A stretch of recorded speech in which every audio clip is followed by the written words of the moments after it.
Moyo ndio bunge linalojadili na kutengeneza yale ambayo serikali ya mwili wako itayatenda.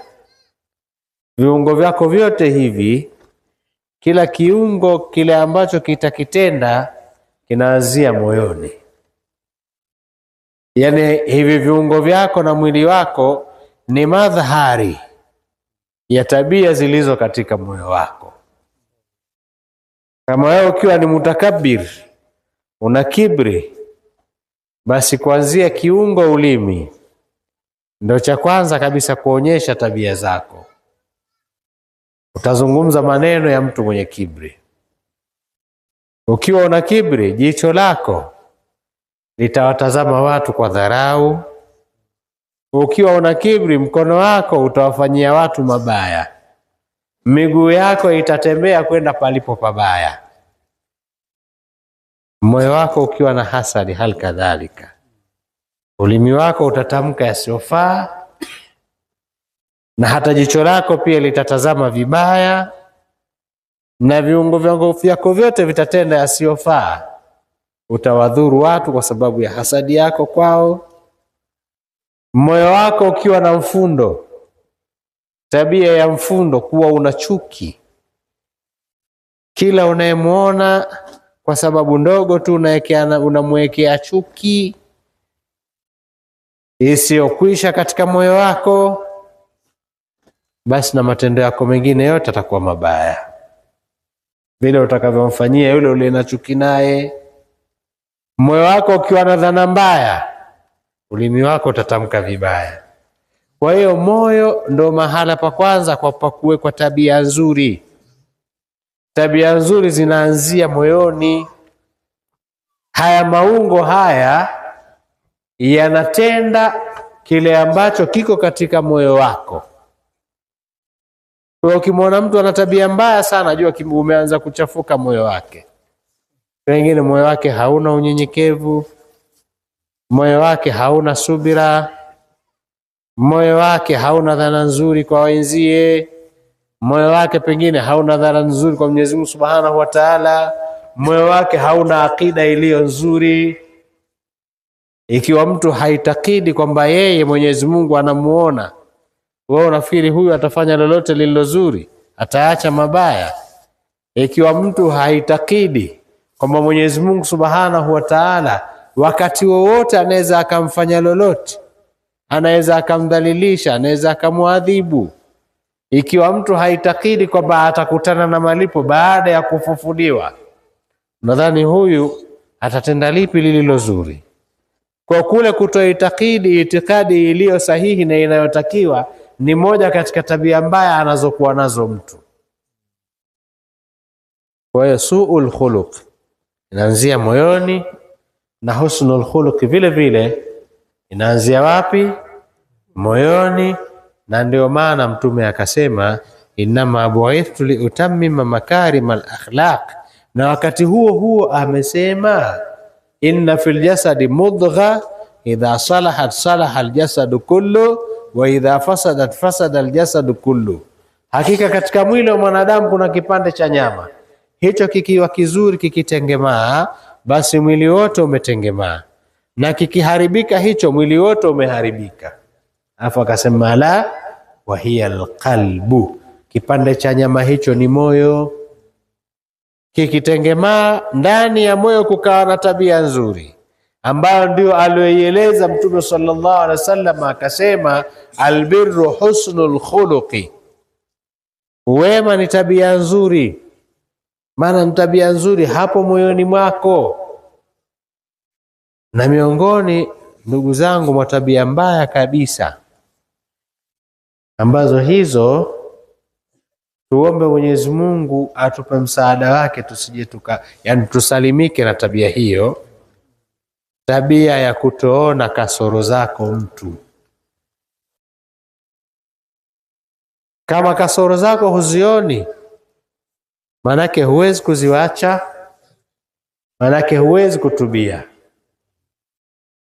Jambo kubwa sana la kumuomba Mwenyezi Mungu Subhanahu wa Ta'ala ni mtu kuziona aibu zake, na ndio utakuta mtu akiona aibu yake, akiona kasoro alizokuwa nazo, basi hawezi akashughulika na kasoro za mtu mwingine.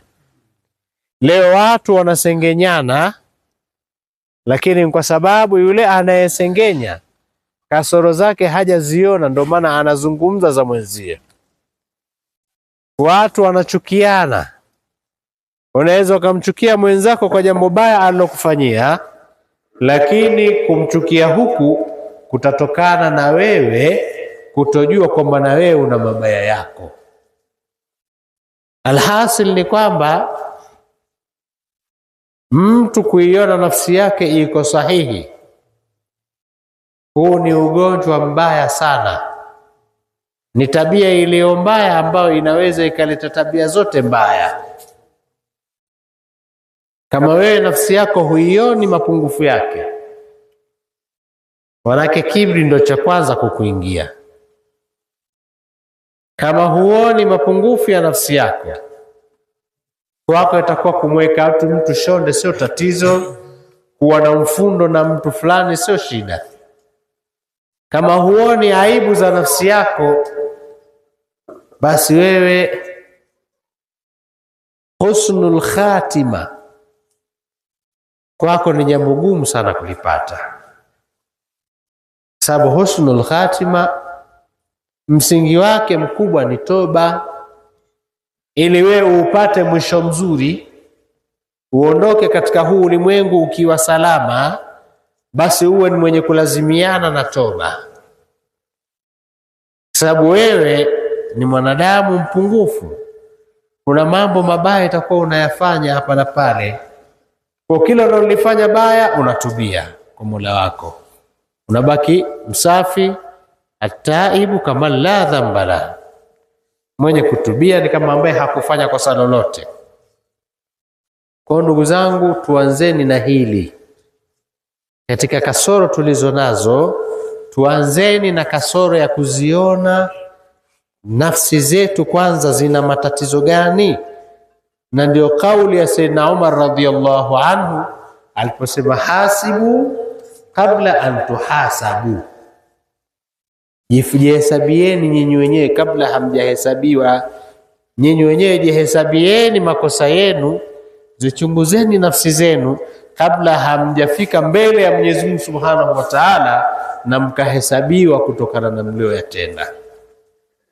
Ikiwa maneno haya yanabebwa na neno la Mtume sallallahu alayhi wasallam alivyosema, alkayisu man dana nafsa wa amila lima ba'da almauti, mwerevu ni yule anayeihesabu nafsi yake, yule ambaye anakaa akaichunguza nafsi yake, akazitizama kasoro za nafsi yake, akayaangalia makosa ya nafsi yake. Wa amila lima ba'da almauti, na akatenda amali kwa ajili ya hali iliyo baada ya kufa. Huyu ana kinyume chake. Kinyume chake ni nani? Wala ajizu man atba nafsahu hawaha, mwenye kushindwa ni yule ambaye anaifuatishia nafsi yake mapenzi yake. Hana muda wa kukaa akajifikiria. Nafsi yake anaiona ni safi kabisa, vile inavyotaka nafsi yake ndivyo afanyavyo.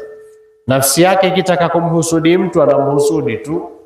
Nafsi yake ikijikweza akijiona bora, basi anaipatiliza vile vile, anafanya takaburi. Maana kuna kibri na takaburi. Kibri ni ile sifa iliyo katika nafsi yako ya kujiona bora, kujiona mkubwa, kujiona unastahiki kuadhimishwa. Alafu takaburi sasa ni yale matendo utakayoyatenda yanayotokana na hii sifa yako ya kibri, yale yanayodhihirisha kile kibri chako. Asemaje? Man atba nafsahu hawaha, kila nafsi yako itakalolitamani hilo ndio sawa kwako. Wewe ni ajizi, maana wewe si kaisi yule ambaye anakaa akajifikiria. Alafu katika hali hiyo atamanna ala Allahi al-amani, na akatamani huyo huku akitumaini mbele ya Mwenyezi Mungu Subhanahu wa Ta'ala yale yanayo